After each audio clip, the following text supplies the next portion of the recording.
From what we're told in this question, we know that the triangle has to be either addition, subtraction, multiplication, or division, but we're also told that 6 triangle 3 is no more than 3.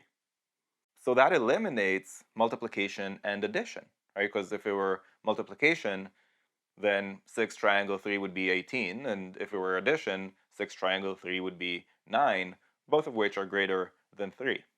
So it's definitely not multiplication or addition. That leaves us with two options. It's either subtraction or division. Those are the only two options remaining once we incorporate all of the information provided. Now, looking at the first Roman numeral, I can't say that this must be true. It will be true if the triangle is subtraction, but it won't be true if the triangle is division.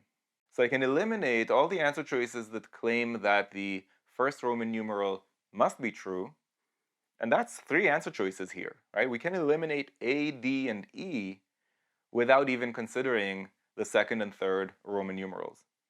Now the second Roman numeral might be true, right? That would be true if the triangle is division, but it won't be true if the triangle is subtraction. And since I don't know which of those two operations the triangle is, I can't tell that the second Roman numeral must be true.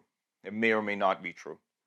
So now I can eliminate any answer choices that claim that the second Roman numeral must be true, which means I can add answer choice B to the list of answer choices that we're eliminating. And I realize I don't even have to look at the third Roman numeral because there's only one answer choice left standing.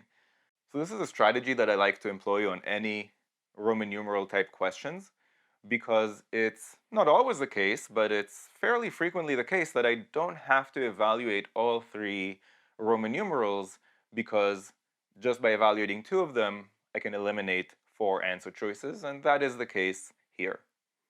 Now, just for our purposes, looking at the third Roman numeral, you've got 4 triangle 2. Well, 4 triangle 2 is definitely going to be equal to 2, whether the triangle is subtraction or division, because 4 minus 2 is 2, and 4 divided by 2 is also 2. So all that is to say the correct answer choice here is C, and we can move on to the next question.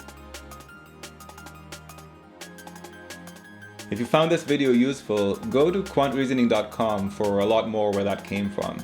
You should also click that like button and let me know in the comments below what you'd like me to make future videos about.